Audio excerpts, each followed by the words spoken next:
ನಿಮ್ಮದೇ ಆಗಿರ್ತಕ್ಕಂಥ YouTube channel study with ಪರಶುರಾಮ್ಗೆ ಸ್ವಾಗತವನ್ನು ಕೋರ್ತೀನಿ. ಇಂದು 6ನೇ ತರಗತಿ ಸಮಾಜ ವಿಜ್ಞಾನದ 7ನೆಯ ಪಾಠ ಪ್ರಜಾಪ್ರಭುತ್ವ ಪಾಠದ ಅಭ್ಯಾಸ ಪ್ರಶ್ನೋತ್ತರಗಳನ್ನು ನೋಡೋಣ. ಜೊತೆಗೆ ನೋಟ್ಸನ್ನು ಸಹಿತ ನೋಡೋಣ. ಇದು ಎಲ್ಲ ಒಂದು ಕಾಂಪಿಟೇಟಿವ್ ಎಕ್ಸಾಮ್ಗೆ GPSTR ಅವ್ರಿಗೆ HSTR ಅವ್ರಿಗೆ ಯೂಸ್ ಆಗ್ತಕ್ಕಂಥ ವಿಡಿಯೋ. ದಯಮಾಡಿ ವಿಡಿಯೋನ ಲೈಕ್, ಶೇರ್ ಹಾಗೂ ಚಾನಲನ್ನು ಫಸ್ಟ್ ಟೈಮ್ ವಾಚ್ ಮಾಡ್ತಿದ್ರೆ ಸಬ್ಸ್ಕ್ರೈಬ್ ಮಾಡಲಿಕ್ಕೆ ಮರಿಬೇಡಿ ಅಂತ ಹೇಳ್ತಾ ಪ್ರಜಾಪ್ರಭುತ್ವ ಪಾಠದಲ್ಲಿರ್ತಕ್ಕಂಥ ಪ್ರಶ್ನೋತ್ತರಗಳು ಜೊತೆಗೆ ಹೆಚ್ಚಿನ ಪ್ರಶ್ನೋತ್ತರ ಮತ್ತು ನೋಟ್ಸನ್ನು ನೋಡುವ. ಅಭ್ಯಾಸಗಳು. ಈ ಕೆಳಗಿನ ಪ್ರಶ್ನೆಗಳಿಗೆ ಉತ್ತರ ಬರೆಯಿರಿ. ಮೊದಲ ಪ್ರಶ್ನೆ, ಪ್ರಜಾಪ್ರಭುತ್ವ ಎಂದರೇನು? ಉತ್ತರ: ಪ್ರಜೆಗಳು ತಮ್ಮ ಪ್ರತಿನಿಧಿಗಳನ್ನು ಆಯ್ಕೆ ಮಾಡಿ ಅವರಿಂದ ನಡೆಸಲಾಗುವ ರಾಜಕೀಯ ವ್ಯವಸ್ಥೆಯನ್ನು ಪ್ರಜಾಪ್ರಭುತ್ವ ಎನ್ನುವರು. ಪ್ರಶ್ನೆ 2, ಪ್ರಜಾಪ್ರಭುತ್ವದ ಮಹತ್ವವೇನು? ಉತ್ತರ: ಪ್ರಜಾಪ್ರಭುತ್ವವು ಜನಪ್ರಿಯ ರಾಜಕೀಯ ವ್ಯವಸ್ಥೆಯಾಗಿದೆ. ಇದರಲ್ಲಿ ಕೆಲವು ಉತ್ತಮ ಅಂಶಗಳಿವೆ. ಇದರ ಮಹತ್ವವೇನೆಂದರೆ ಆಡಳಿತವು ಪ್ರಜೆಗಳ ಪ್ರತಿನಿಧಿಗಳದ್ದೇ ಆಗಿರುತ್ತದೆ. ಎಲ್ಲರ ಸಮಾನತೆಗೆ ಇಲ್ಲಿ ಅವಕಾಶವಿದೆ.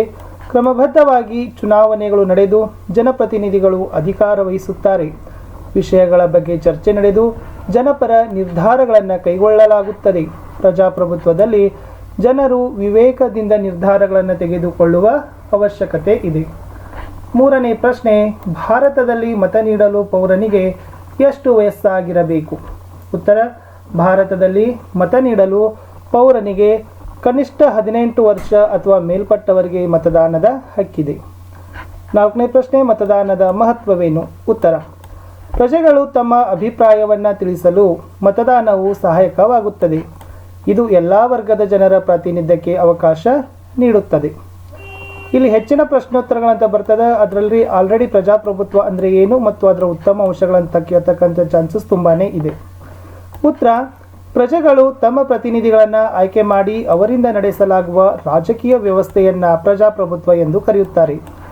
ಇದು ಪ್ರಜೆಗಳ ಸರ್ಕಾರವಾಗಿದ್ದು ಪ್ರಜೆಗಳ ಹಿತರಕ್ಷಣೆಯೇ ಇದರ ಮುಖ್ಯ ಗುರಿಯಾಗಿದೆ. ಮಹತ್ವ: ಪ್ರಜಾಪ್ರಭುತ್ವವು ಜನಪ್ರಿಯ ರಾಜಕೀಯ ವ್ಯವಸ್ಥೆಯಾಗಿದೆ. ಇದರಲ್ಲಿ ಕೆಲವು ಉತ್ತಮ ಅಂಶಗಳಿವೆ. ಅವುಗಳೆಂದರೆ ಕ್ರಮಬದ್ಧವಾಗಿ ಚುನಾವಣೆಗಳು ನಡೆದು ಜನಪ್ರತಿನಿಧಿಗಳು ಅಧಿಕಾರ ವಹಿಸುತ್ತಾರೆ. ಆಡಳಿತವು ಪ್ರಜೆಗಳ ಪ್ರತಿನಿಧಿಗಳದ್ದೇ ಆಗಿರುತ್ತದೆ. ಎಲ್ಲರ ಸಮಾನತೆಗೆ ಇಲ್ಲಿ ಅವಕಾಶವಿದೆ. ವಿಷಯಗಳ ಬಗ್ಗೆ ಚರ್ಚೆ ನಡೆದು ಜನಪರ ನಿರ್ಧಾರಗಳನ್ನು ಕೈಗೊಳ್ಳಲಾಗುತ್ತದೆ. ಪ್ರಜಾಪ್ರಭುತ್ವದಲ್ಲಿ ಜನರು ವಿವೇಕದಿಂದ ನಿರ್ಧಾರಗಳನ್ನು ತೆಗೆದುಕೊಳ್ಳುವ ಅವಶ್ಯಕತೆ ಇದೆ.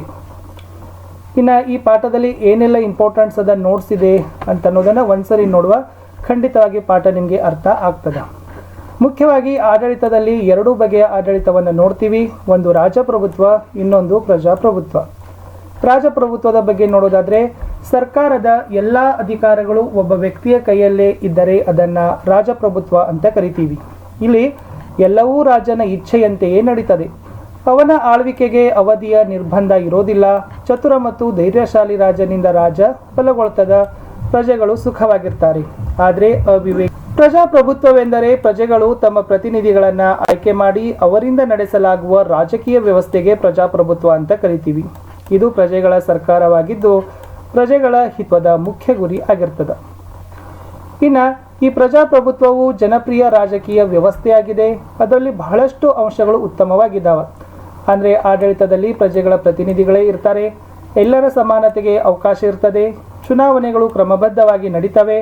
ಜನಪ್ರತಿನಿಧಿಗಳು ಅಧಿಕಾರವನ್ನು ವಹಿಸ್ತಾರೆ. ವಿಷಯಗಳ ಬಗ್ಗೆ ಚರ್ಚೆ ನಡೀತದೆ. ಜನಪರ ನಿರ್ಧಾರಗಳನ್ನು ಕೈಗೊಳ್ತಾರೆ. ಪ್ರಜಾಪ್ರಭುತ್ವದಲ್ಲಿ ಜನರು ವಿವೇಕದಿಂದ ನಿರ್ಧಾರಗಳನ್ನು ತೆಗೆದುಕೊಳ್ಳುವ ಅವಶ್ಯಕತೆ ಇದೆ. ಇನ್ನು ಈ ಪ್ರಜಾಪ್ರಭುತ್ವದಲ್ಲಿ ಕೆಲವೊಂದಿಷ್ಟು ಸವಾಲುಗಳು ಬರ್ತವೆ. ಇಲ್ಲಿ ಮತಗಳನ್ನು ಗಳಿಸಲಿಕ್ಕೆ ಕೆಲವೊಮ್ಮೆ ಹಣದ ಆಮಿಷ ಮತ್ತು ಬಾಹುಬಲಗಳನ್ನು ಬಳಸ್ತಾರೆ. ಚುನಾವಣೆಯಲ್ಲಿ ಜಾತಿ, ಮತ, ಭಾಷೆಗಳು ಪ್ರಭಾವ ಬೀರ್ತವೆ. ಚುನಾಯಿತ ಪ್ರತಿಗಳು ತಮ್ಮ ಸ್ವಾರ್ಥಕ್ಕಾಗಿ ಪಕ್ಷವನ್ನು ತೊರೆದು ಇನ್ನೊಂದು ಪಕ್ಷವನ್ನು ಸೇರ್ತಾರೆ. ಇದರಿಂದ ಪಕ್ಷಾಂತರದಿಂದ ಸರ್ಕಾರ ಅಸ್ಥಿರಗೊಳ್ಳುತ್ತದೆ. ಕೆಲವು ಸರಿ ಈ ವ್ಯವಸ್ಥೆಯಲ್ಲಿ ಪುಂಡರು, ಅಪರಾಧಿಗಳು ಸಹಿತ ಆಯ್ಕೆ ಆಗ್ತಕ್ಕಂಥ ಸಂಭವ ಇರ್ತದೆ.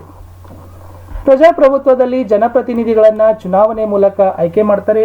ಈ ಮತದಾನ ಅಂತಕ್ಕಂಥದ್ದು ಚುನಾವಣಾ ಪದ್ಧತಿಯ ಒಂದು ಮುಖ್ಯ ಅಂಗ. ಭಾರತದಲ್ಲಿ 18 ವರ್ಷ ಅಥವಾ ಮೇಲ್ಪಟ್ಟವರಿಗೆ ಮತದಾನದ ಹಕ್ಕಿದೆ. ಮತದಾರರು ರಹಸ್ಯ ಮತದಾನದ ಮೂಲಕ ಅಭ್ಯರ್ಥಿಗಳನ್ನು ಆಯ್ಕೆಯನ್ನು ಮಾಡ್ತಾರೆ. ಈ ಅಭ್ಯರ್ಥಿಗಳಿಗೆ ಚುನಾವಣಾ ಚಿಹ್ನೆಗಳನ್ನು ಕೊಡ್ತಾರೆ. ಈ ಚಿಹ್ನೆಗಳನ್ನು ನೋಡಿ ಅನಕ್ಷರಸ್ಥರು ಕೂಡ ಮತವನ್ನು ಚಲಾವಣೆಯನ್ನು ಮಾಡಬಹುದು. ಹಾಗಾದರೆ ಮತದಾನದ ಮಹತ್ವ ಏನು? ಈ ಮತದಾನದ ಮೂಲಕ ಪ್ರಜೆಗಳು ತಮ್ಮ ಅಭಿಪ್ರಾಯವನ್ನು ತಿಳಿಸ್ಲಿಕ್ಕೆ ಒಂದು ಸದವಕಾಶ ಕೊಟ್ಟಂಗಾಗ್ತದೆ. ಆಮೇಲೆ ಇದು ಎಲ್ಲ ವರ್ಗದ ಜನರ ಪ್ರಾತಿನಿಧ್ಯಕ್ಕೆ ಅವಕಾಶವನ್ನು ಕೊಡ್ತದೆ. ಇಲ್ಲಿ ಚುನಾವಣಾ ಪ್ರಕ್ರಿಯೆಗಳು ಬಹಳಷ್ಟು ಒಂದು ಪೂರ್ವ ನಿರ್ಧರಿತ ವೇಳಾಪಟ್ಟಿಯಂತೆ ನಡೀತದೆ. ಪ್ರಾರಂಭದಲ್ಲಿ ಅಭ್ಯರ್ಥಿಗಳಿಂದ ನಾಮಪತ್ರ ಸಲ್ಲಿಕೆ ಆಗ್ತದೆ. ಸರ್ಕಾರಿ ಅಧಿಕಾರಿಗಳು ನಾಮಪತ್ರ ಪರಿಶೀಲನೆ ಮಾಡ್ತಾರೆ. ಸ್ಪರ್ಧೆಯಿಂದ ಅಭ್ಯರ್ಥಿಗಳು ನಾಮಪತ್ರ ಹಿಂತೆಗೆದ ಮಾಡ್ತಾರೆ. ಮತಯಾಚನೆಗಾಗಿ ಅಭ್ಯರ್ಥಿಗಳಿಂದ ಮತ್ತು ಪಕ್ಷದ ನಾಯಕರಿಂದ ಚುನಾವಣಾ ಪ್ರಚಾರ ನಡೀತದೆ. ನಿಗದಿತ ದಿನಾಂಕದಂದು ಮತದಾನ ನಡೀತದೆ. ಮತ ಎಣಿಕೆ ಮಾಡ್ತಾರೆ ಹಾಗೂ ಫಲಿತಾಂಶ ಘೋಷಣೆ ಮಾಡ್ತಾರೆ. ವಿಜೇತ ಅಭ್ಯರ್ಥಿಗಳ ಯಾದಿ ಬಿಡುಗಡೆ ಮಾಡ್ತಾರೆ. ಈ ರೀತಿ ಚುನಾವಣೆಗಳಂತಕ್ಕಂಥದ್ದು ಬಹಳಷ್ಟು ಪೂರ್ವ ನಿರ್ಧರಿತವಾಗಿ ವ್ಯವಸ್ಥಿತವಾಗಿ ಚುನಾವಣಾ ಆಯೋಗಗಳು ಕೆಲಸವನ್ನು ಮಾಡ್ತವೆ ಅಂತಕ್ಕಂಥದ್ದು ವೆರಿ ಇಂಪಾರ್ಟೆಂಟ್. ಇತ್ತೀಚಿನ ಮತದಾನಕ್ಕಾಗಿ ಏನು ಮಾಡ್ತಾರಪ್ಪ ಅಂದರೆ ಎಲೆಕ್ಟ್ರಾನಿಕ್ ಮತಯಂತ್ರಗಳನ್ನು ಬಳಕೆಯನ್ನು ಮಾಡ್ತಾ ಇದ್ದಾರೆ. ಭಾರತದಲ್ಲಿ ಚುನಾವಣಾ ಕಾರ್ಯಗಳನ್ನು ನಿರ್ವಹಿಸುವ ಅಧಿಕಾರ ಚುನಾವಣಾ ಆಯೋಗಕ್ಕೆ ಇದೆ. ಈ ಚುನಾವಣಾ ಆಯೋಗ ಒಂದು ಸ್ವತಂತ್ರವಾಗಿ ಕೆಲಸವನ್ನು ಮಾಡ್ತದೆ. ಯಾರೇ ಒಂದು ಅಧಿಕಾರದಲ್ಲಿ ಅಂದರೆ ಕೇಂದ್ರ ಸರ್ಕಾರದ ಅಧಿಕಾರದಲ್ಲಿ ಆಗಿರ್ಬೋದು, ಆಮೇಲೆ ರಾಜ್ಯ ಸರ್ಕಾರದವರಲ್ಲಿ ರಾಜ್ಯ ಚುನಾವಣಾ ಆಯೋಗ, ಕೇಂದ್ರ ಸರ್ಕಾರದಲ್ಲಿರ್ತಕ್ಕಂಥ ಕೇಂದ್ರ ಚುನಾವಣಾ ಆಯೋಗಗಳು ಅವರ ಪರಿಮಿತಿಯಲ್ಲಿ ಇರೋದಿಲ್ಲ. ಇವು ಸ್ವತಂತ್ರವಾಗಿ ಪಾರದರ್ಶಕವಾಗಿ ಕೆಲಸ ಮಾಡ್ತಕ್ಕಂಥ ನಿಷ್ಪಕ್ಷಪಾತವಾಗಿರ್ತಕ್ಕಂಥ ಸಂಸ್ಥೆಗಳೇ ಆಗಿದ್ದಾವೆ ಅಂತ ಹೇಳ್ಬೋದು. ಇಷ್ಟು 6ನೇ ತರಗತಿಯ ಸಮಾಜ ವಿಜ್ಞಾನ ಪಾಠದಲ್ಲಿ ಪ್ರಜಾಪ್ರಭುತ್ವ ಪಾಠದಲ್ಲಿನ ಪ್ರಶ್ನೋತ್ತರಗಳನ್ನು ನೋಡಿದ್ದೀವಿ. ಆಲ್ರೆಡಿ ಹಿಂದಿನ ಪಾಠಗಳ ಪ್ರಶ್ನೋತ್ತರಗಳನ್ನು ನೋಡಿದ್ರೆ ವಿಡಿಯೋದ ಡಿಸ್ಕ್ರಿಪ್ಷನ್ ಬಾಕ್ಸ್ನಲ್ಲಿ 6ನೇ ತರಗತಿ ಸಮಾಜ ವಿಜ್ಞಾನ ಪ್ರಶ್ನೋತ್ತರ ಅಂತ ಒಂದು ಪ್ಲೇಲಿಸ್ಟ್ ಲಿಂಕ್ ಇದೆ, ಅದನ್ನು ಒತ್ತಿ ನೋಡ್ಬೋದು.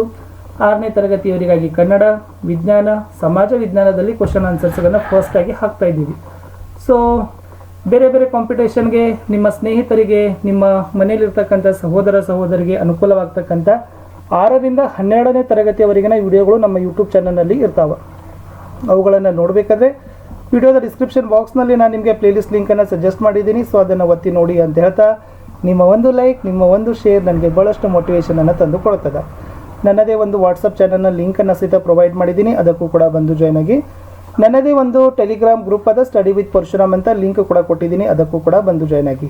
ಹೆಚ್ಚು ಲೈಕ್ ಆಗಬೇಕು, ಹೆಚ್ಚು ವ್ಯೂ ಆಗಬೇಕು ಅಂತ ಬಯಸ್ತಾ, ಹೆಚ್ಚು ಜನರ 6ನೇ ತರಗತಿಯ ಸಮಾಜ ವಿಜ್ಞಾನದವರಿಗಾಗಿರ್ಬೋದು, ಸಂಯುಕ್ತ ಸ್ಪರ್ಧಾತ್ಮಕ ಪರೀಕ್ಷೆಗಳನ್ನು ಬರೀತಕ್ಕಂಥ ಬೇರೆ ಬೇರೆ ಹುದ್ದೆಗಳ ಕಾಂಪಿಟೇಟಿವ್ ಎಕ್ಸಾಮ್ ಬರ್ತಕ್ಕಂಥ ನಮ್ಮ ಸ್ಪರ್ಧಾ ಮಿತ್ರರಿಗೂ ಕೂಡ ಈ ವಿಡಿಯೋಗಳನ್ನು ಶೇರ್ ಮಾಡಿ ಅಂತ ಹೇಳ್ತಾ ಸಿಗ್ತೀನಿ. ವಿಡಿಯೋ ಹೇಗನ್ನಿಸಿತು ಅನ್ನೋದನ್ನು ಕಮೆಂಟಲ್ಲಿ ತಾವುಗಳ ಅಭಿಪ್ರಾಯಗಳನ್ನು ಕೊಡಬೇಕು. ಯಾಕಂದ್ರೆ ಅದನ್ನು ಇನ್ನಷ್ಟು ನಾವೇನು ಮಾಡ್ತೀವಿ ಅಂತಂದರೆ ನೀವು ಕೊಟ್ಟಿರ್ತಕ್ಕಂಥ ಕಮೆಂಟ್ಗಳನ್ನು ಬೇರೆ ಬೇರೆ ಕ್ಲಾಸದ್ದು ಬೇಗ ಬೇಗ ವಿಡಿಯೋಗಳನ್ನು ಲೈನ್ ಅಪ್ ಮಾಡ್ತಾರೆ ಅಂತ ಹೇಳ್ತಾ ಬಾಯ್, ಹ್ಯಾವ್ ಅ ನೈಸ್ ಡೇ.